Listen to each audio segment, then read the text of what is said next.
Assalamualaikum warahmatullahi wabarakatuh. Waalaikumsalam warahmatullahi wabarakatuh. Ya. Terima kasih. Pada sesi kali ini, seperti biasanya kita untuk materi yang kemarin kita mau membahas mengenai masalah reproduksi. Seperti yang saya utarakan pada minggu yang kemarin bahwa kita akan membahas mengenai masalah kesehatan reproduksi pada remaja. Nah, sebelumnya kan saya sudah memberikan arahan kepada anak-anak untuk mempelajari masalah ini. Jadi biar nanti pada saat kita menerangkan, anak-anak sudah punya modal, ya modal. Wah, aku mah diterangnya masalah iki. Nah, biar apa? Cepat masuk di ingatan. Kalau sudah punya modal itu sebelum pembelajaran kita mulai, seperti biasa kita berdoa menurut agama kita. Doa.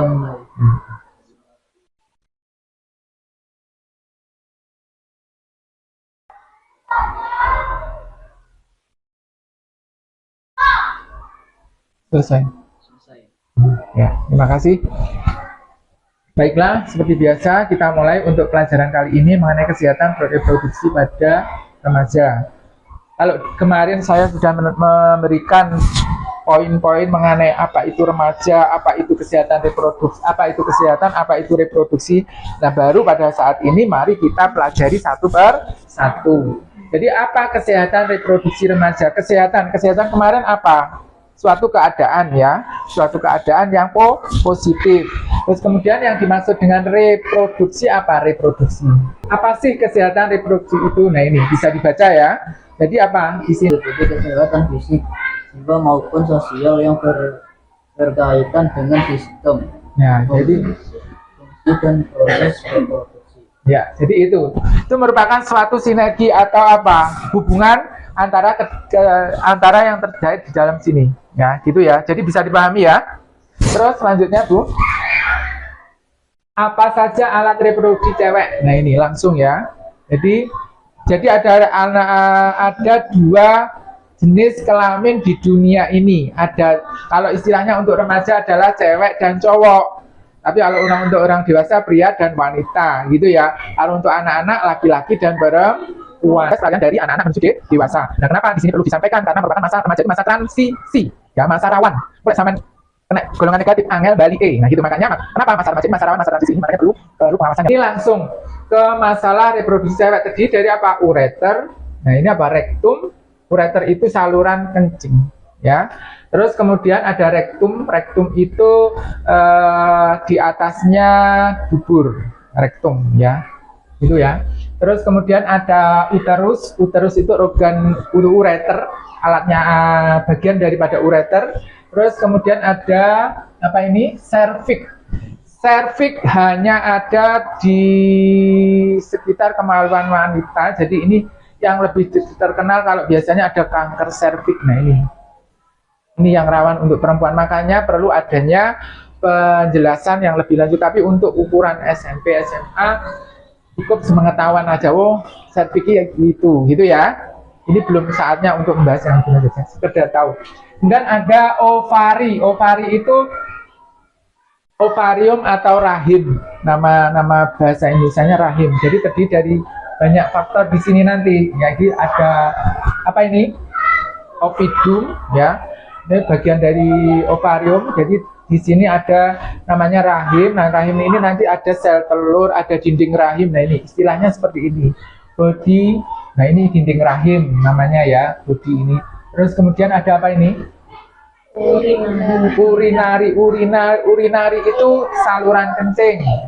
Ada organ wanita itu namanya urinari. Terus kemudian ada uretra. Uretra bagian daripada urinarinya itu, salurannya. Terus kemudian ada apa ini? Klitoris. Nah, itu klitoris itu kalau kita bicara mengenai wanita itu yang benar-benar di wanita. Ya, sudah sampai situ saja. Lanjutnya, Bu. Apa saja alat reproduksi cowok? Nah, ini kalau tadi perempuan itu, kalau laki-laki ini, ya. yang laki-laki ya. Jadi pada intinya yang membedakan antara cowok dan perempuan itu apa? Kalau cewek ya cowok bisa dipahami ya, bisa sama seperti perempuan tadi, bisa dibaca di sini bagian-bagiannya seperti ini. Nah, pada prinsipnya yang membedakan antara organ cewek dan cowok itu apa? Ada yang tahu? Kalau cewek itu punya apa namanya? Sel telur, tahu sel telur? Nah, kemudian punya rahim, ya enggak? Kalau cewek punya sel telur, kalau laki-laki punya apa? Sperma. Jadi kalau sel telur dan sperma bertemu menjadi apa namanya? Janin nanti, ya. Janin akhirnya tumbuh menjadi bayi. Bayi nanti kalau lahir menjadi bayi dewasa. Nah, itu namanya anak, ya, anak kecil itu. Nah, yang kedua tadi apa? Kalau perempuan punya apa? Rahim, adae tinggi, gede nih bayi. Tapi kalau laki-laki tidak punya. Makanya kalau ada istilah wong lanang hamil, enggak mungkin, enggak, ya. Ya kan?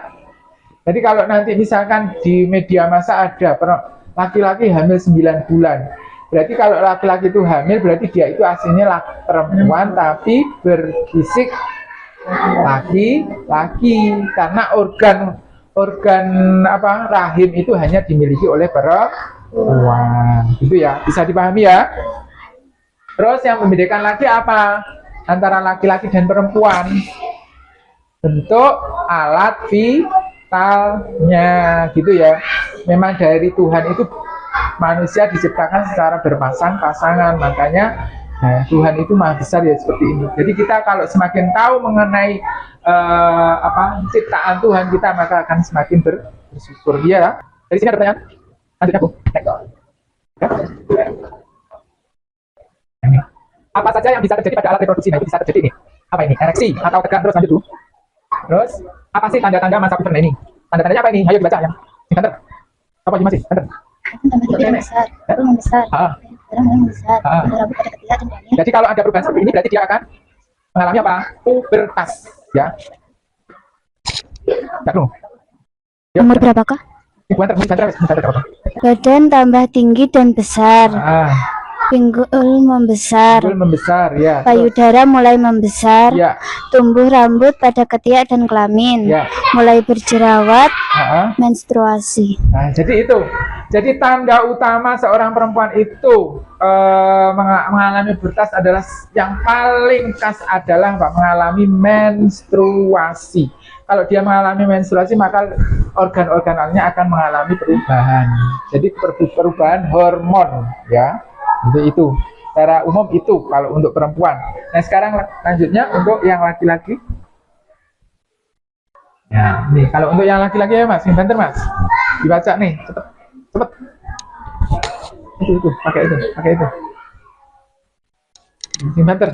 Ayo. Badan tambah tinggi dan besar. Ya. Terus Otot badan dan dada melebar. Tumbuh jakun dan suara berubah jadi parau serak. Atau ngagor-ngagori kalau cah lanang ya, kalau suaranya berubah ngagor-ngagori, nah itu berarti dia sudah mengalami pubertas. Terus yang lanjutnya mulai berjerawat. Ya, terus Tumbuh kumis, jambang, jenggot dan rambut ketiak dan kelamin.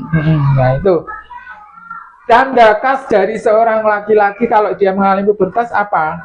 Khasnya di sini disebutkan mengenai perubahan suara atau istilahnya apa? Ngagor-ngagori itu loh ya. Jadi kalau ada temanmu, mama ini suaranya cilik, saya ini malih suaramu malih ngono, nah itu berarti dia mengalami pubertas. Nah pada masa-masa pubertas ini adalah masa-masa, nah ada masa-masa remaja pada saat apa? Biasanya mulai SMP, yaitu pubertas itu di masa-masa SMP ya.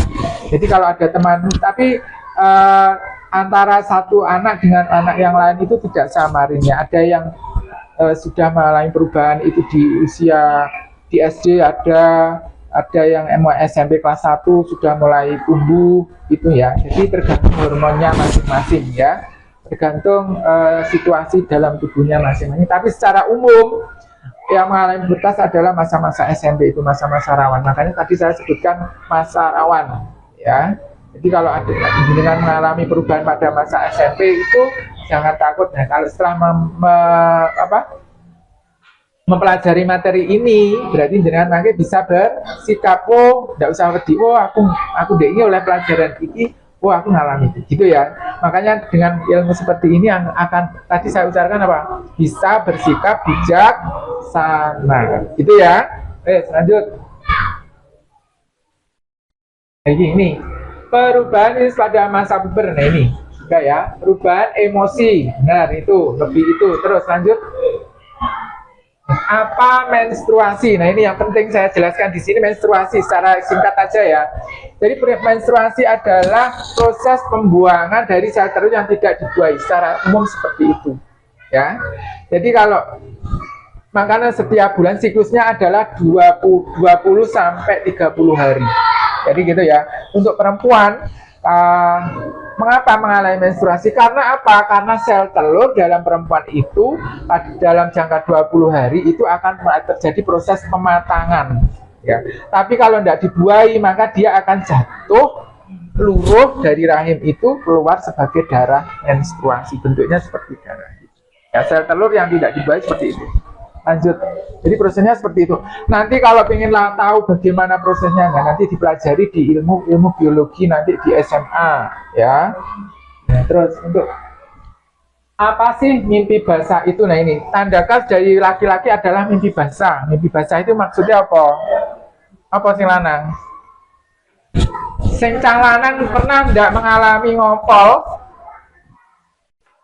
Pada usia-usia sekarang itu ada enggak yang mengalami ngompol? Nah, kalau sudah mengalami mimpi basah ngompol, nah dia berarti dia sudah apa? Akil balik atau mengalami puber ya. Paham ya? Untuk yang laki-laki. Lanjut. Apa bisa hamil? Maksudnya apa? Kok bisa hamil? Nah, bagaimana kok bisa hamil? Makanya ini perlu hati-hati antara laki-laki dan perempuan ya. Pentingnya di sini, kok bisa hamil itu bagaimana? Kok iso malih apa itu istilahnya? Tekdung. Apa lagi tekdung? Ya, mengandung. Kalau bahasa Jawanya apa? Ngandut. Bahasa kromone halusnya apa? Garbini ya. Itu ya. Kalau yang rumahnya anaknya orang kiai biasanya garbini atau ngandut. Jadi apa kok bisa hamil? Itu hamil terjadi apabila terjadi pembuahan sel telur oleh sperma atau alat reproduksi laki-laki ya. Jadi kalau sel telurnya bertemu ya, terjadi hubungan. Nah gitu, nanti sel telurnya meneng ini ya, sel telurnya yang kene sing lanang teko, nah terjadi melekat antara sperma dan sel telur. Nah, melekat akhirnya tumbuh menjadi janin, tumbuh di dalam rahim. Nah ini secara umum seperti itu ya. Jadi hamil terjadi apabila terjadi pertemuan antara sperma dan sel telur, gitu ya. Kalau tidak terjadi pertemuan ya tidak mungkin hamil, gitu ya. Makanya hati-hati ya. Usia-usia rawan ini saya jelas tekanannya di situ ya. Terus masalah kesehatan reproduksi pada masa saat ini. Nah ini hati-hati ini penekanannya sekarang, bagaimanakah mengatasi masalah kesehatan reproduksi saat ini. Yang pertama, karena dengan saya anggap lebih dari yang meningkatkan iman dan takwa. Otomatis kalau untuk anak maka dia akan bisa membedakan antara yang baik dan mana yang buruk, ya enggak? Tugas remaja dalam kesehatan reproduksi. Ini tugasnya berarti jenengan itu bagaimana mensikapi untuk menjaga kesehatan reproduksinya. Bagaimana di sini dijelaskan satu apa? Nah, kembali ke ini lagi ya. Jadi iman dan takwa adalah kuncinya. Ya, hati-hati ya. Lek ngerti dosa otomatis apa? Akan menjauhi, ya kan? Namanya imannya apa? Menjalankan segala perintah dan menjauhi segala larangan. Lek karo agama ndak oleh ya aja dilakoni. Lek karo agama penglakoni ya dilakoni. Nah, itu namanya enak toh? Hidup itu enak sebenarnya. Kuncinya hidup selamat nih dunia apa? Iman dan takwa. Takwa yaitu apa? Menjalankan semua perintah Allah dan menjauhi segala larangan Allah. Ya, satu kuncinya itu. Tidak melakukan, nah ini. Jadi dasarnya ini adalah merupakan bagian dari iman dan takwa. Wis, lek iki dicekel, iman dan takwanya kuat, lainnya akan barang elek barang. Enggak perlu dijelaskan lagi. Gitu ya. Yang penting iman dan takwa, ya. Ini enggak oleh. Cah lanang awur cah wedok enggak oleh. Nah, itu sudah tahu kan batasannya. Nah, ya, lanjut. Tips supaya remaja bisa melewati masa pendidikan. Coba dibacakan, Mas, sing banter. Berbagai rasa dengan orang tua. Ya, jadi maksudnya berbagi rasa dengan artinya apa? Tidak tertutup tapi terbuka. Ya, terus yang kedua. Mencari seorang sahabat yang dapat dipercaya. Jadi perlu teman untuk apa? Untuk sharing, tahu sharing. Teman untuk curhat, ya. Gitu. Terus Meningkatkan kepercayaan diri. nah, itu maksudnya apa meningkatkan kepercayaan diri? Jadi maksudnya gini. Apa kelebihan dan kekurangannya tahu, ya, gitu ya. Terus Berani mengatakan tidak untuk hal-hal yang buruk. nah itu, ini kembali ke iman dan takwa tadi. Kalau jenengan punya iman dan takwa kan tahu tuh barang sing elek atau barang sing api. Terus terakhir, Bergaul dalam kelompok atau pembentukan kelompok dengan aktivitas positif. iya itu ya. Jadi terus habis ya. Terus tip menjaga diri dari nah ini yang perlu ya. Mana? Coba yang perempuan. Ini kan lebih fokusnya ke perempuan kalau ini. Pemerkosaan sebenarnya tidak perempuan, laki-laki juga, cuma pada umumnya pemerkosaan itu lebih banyak dialami oleh perempuan, gitu ya. Nah, yuk dibaca Mbak, sing banter Mbak. Ini untuk perempuan, ini pakai itu. Yuk, sing banter cepet. Menunjukkan sikap tegas terhadap segala bentuk perilaku yang mencurigakan. Ya, jadi lek kita enggak gitu ya, aja ragu-ragu gitu ya. Terus Selalu bersikap waspada. ya, waspada ya kalau perempuan ya. Terus Hindari berjalan di tempat gelap dan sunyi. enggak apa-apa lah aman ning gelap sunyi wani duwe ilmu apa melayu banter terus duwe ilmu kanuragan sing sakti ya enggak apa-apa. Tapi ya tetap saja ini menghindari ya. Daripada terjadi hal yang tidak diinginkan lebih baik menghindari. Terus Berpakaian sewajarnya. nah ini sing paling banyak mengundang ini adalah ini ya, makanya hati-hati tapi sopan dan santun ya bagus. Terus apa ini? Coba Mas dibacaan Mbak lagi, Mbak ini tadi yang berat, yang keras. Ayo cepet. Pakaian dalam diganti minimal 2 kali sehari. Nah terus Tidak paham ya? menggunakan pakaian dalam yang ketat dan berbahan non-sintetik. Non sintetis itu maksudnya apa? Sintetik itu buatan ya. Terus Membersihkan organ reproduksi luar dari depan ke belakang menggunakan air bersih dan dikeringkan menggunakan handuk atau tisu. iya, jadi gini, dari depan ke belakang kayak cebok itu loh ya, seret, banyunya kan langsung ke belakang. Jadi mengalir, istilahnya maksudnya gitu loh ya. Jadi banyunya orang balik, ya. Terus kemudian dikeringkan, harus kering. Jadi biar apa? Tujuannya dikeringkan apa? Biar tidak lembab. Kalau lembab itu akan menimbulkan jamur. Itu ya, wes. Nah, terus Tidak terlalu sering menggunakan cairan pembilas vagina. nah itu ya, wes paham. Terus Jangan menggunakan panty liner untuk waktu yang lama. ya, wes paham ya. Terus Pergunaan pembalut ketika menstruasi dan diganti paling lama setiap 4 jam atau setiap buang air. ya, kalau sekarang kan mudah. Kalau untuk perempuan kan ada pembalut ya, wes tahu ya cara pemakaiannya kan, ya kan? Itu ya. Terus saya buka untuk sesi tanya jawabnya. Yo, mulai 1. Yo, yang bertanya silahkan angkat tangan dulu. Angkat tangan Mas. Sing tanya. Yo, Masnya dulu. Masnya apa Mbaknya dulu aja, enggak apa-apa wes, sing bawa ini. Oh, Mas ini. Ya wes, ya. Umur berapa seorang laki-laki mengalami puber? Nah, tadi kan sudah saya jelaskan ya. Kalau umur puber tadi tidak menjelaskan masalah umur ya. Jadi sudah saya jelaskan bahwa mengalami puber itu adalah range-nya adalah masa-masa perubahan dari anak-anak menuju remaja, bukan dari remaja ke dewasa loh ya. Jadi itu. Jadi range-nya itu. Jadi tidak bisa ditentukan umurnya, tapi skala atau range itu artinya jaraknya itu antara perubahan dari anak menuju remaja gitu ya. Jadi ya sekitar antara SD sampai SMP. Nah, kalau di SMA ya rata-rata anak-anak sudah dianggap sebagai dewasa gitu ya. Terus yang kedua, pertanyaan lagi? Ya. Umur berapakah seorang perempuan menstruasi dan menopause? Nah, ini. Tadi untuk menstruasi juga seperti itu. Jadi tidak ada umur yang batasan umurnya. Yaitu kalau perempuan itu tergantung dengan pengaruh hormonalnya tadi. Sudah saya jelaskan ya. Jadi range-nya yaitu antara anak-anak menuju remaja itu tadi ya. Biasanya kalau anak-anak perempuan itu lebih cenderung cepat menstruasinya ya. Itu ya. Terutama untuk anak-anak yang badannya gemuk, biasanya pengaruh hormonalnya lebih cepat. Nah, untuk menopause itu tergantung ya. Biasanya batasannya seperti ini.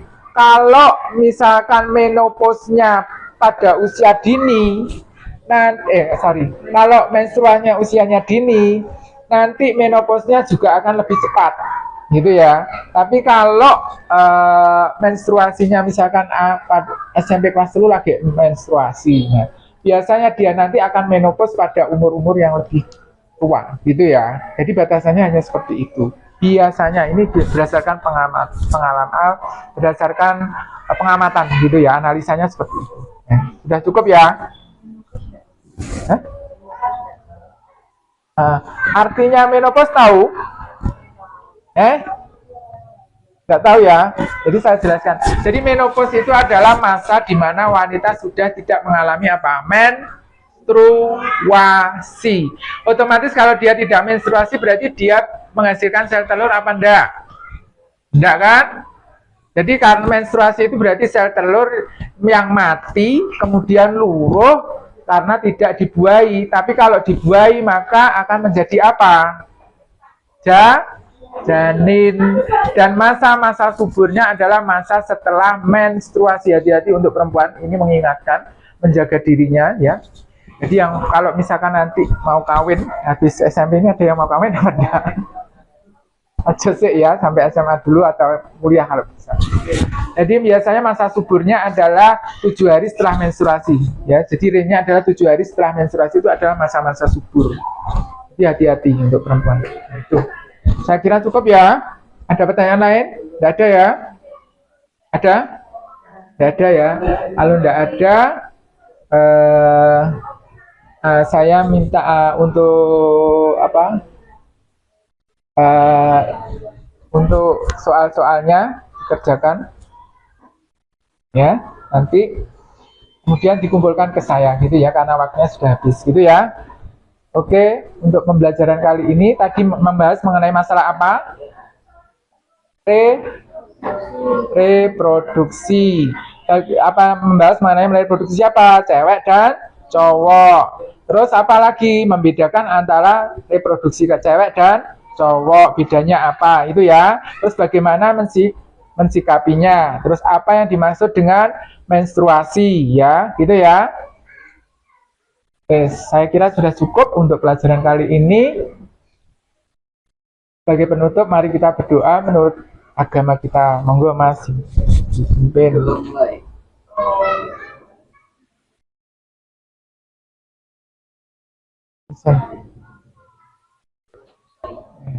Assalamualaikum warahmatullahi wabarakatuh.